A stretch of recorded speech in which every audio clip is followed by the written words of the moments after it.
قرآن پاک نے نا اہل یہود کی ایک عادت بیان کی. وہ پتہ کیا کرتے تھے, ان کو دو حکم دیے جاتے تھے نا اللہ کی طرف سے, تو جو ان کی مرضی کا ہوتا تھا اسے مان لیتے تھے, اور جو مرضی کا نہیں ہوتا تھا اسے چھوڑ دیتے تھے.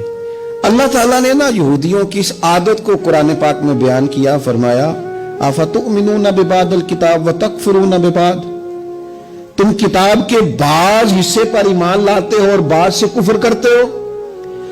آج نا بدقسمتی سے خدا ہمیں معاف کرے معاذ اللہ, مسلمانوں میں بھی یہ عادت آ گئی ہے کہ اگر ان کی مرضی کی بات ہو تو مذہب استعمال کر لیا, اور اگر مرضی کی نہیں تو پھر انہوں نے کبھی مذہب کی بات نہیں کی. ہمارے اینکر فٹافٹ کہیں گے او جناب یہ بات اس کا بھی تو اسلام حکم دیتا ہے. اسلام اس کے علاوہ بھی کئی چیزوں کا حکم دیتا ہے, آپ اس کی طرف بھی جناب تھوڑی توجہ کریں, کل دین بیان کریں. میں اکثر کہتا ہوں ایک بندہ حلال حرام کی تمیز نہیں کرتا, پڑوسیوں کو تنگ کرتا ہے, دوست اس سے بڑے پریشان ہے, نماز کے وہ قریب نہیں جاتا, رشوت خوری, چور بازاری, معاذ اللہ ساری باتیں اس کے اندر پائی جاتی ہیں.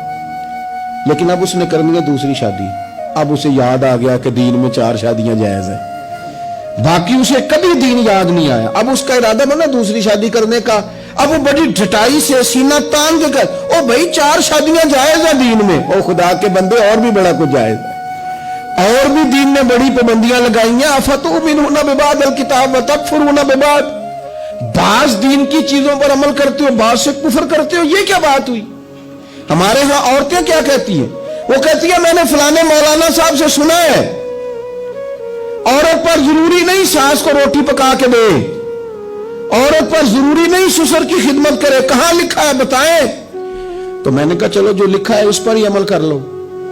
یہ لکھا ہے دین میں کہ حضور نے فرمایا سوائے خدا کے کسی کو سجدہ جائز ہوتا تو میں عورت کو کہتا خامد کو کر, اتنا بڑا درجہ دیا, چلو اس کی ڈیوٹی کر لو. مسند امام احمد بن حنبل میں حدیث ہے, ایک خاتون نے پوچھا تھا یا رسول اللہ صلی اللہ تعالی علیہ وسلم عورت کے ذمہ مرد کا حق کیا ہے؟ تو حضور نے فرمایا اگر مرد کی ناک سے پیپ نکلے اور عورت اپنی زبان سے صاف کرے تو پھر بھی خامن کا حق ادا نہیں ہوتا. تو چلو بی بی سے کوئی اس پر عمل کر لے. اور اگر عورت کہتی ہے میں نے عمل کرنا ہے تو پھر دین نے اسے کہا وَقَرْنَ فِي بُيُوتِكُنَّ, اپنے گھروں میں ٹھہری رہو, نکلو ہی نہ, بغیر مجبوری کے گھر سے نکلو ہی نہ, تو اس پر عمل کرو. صرف جو تمہاری مرضی کا ہے وہ دین ہے. بعض مذہبی لوگ بھی یہ کام کرتے ہیں, جو ان کا مخالف ہو گیا وہ بے دین ہو گیا, جو ان سے پھر گیا وہ بے دین ہو گیا. آپ دین کو استعمال تو نہ کریں, دین کو رہبر بنائیں, اپنے مقاصد حاصل کرنے کی سیڑھی نہ بنائیں. اتنا ظلم نہ کریں اپنے اوپر کہ آپ نے دین کو اصول مقصد کی سیڑھی بنا لیا, دین کو آپ نے بنیاد بنا کے ذاتی قد اونچے کرنے شروع کر دیے.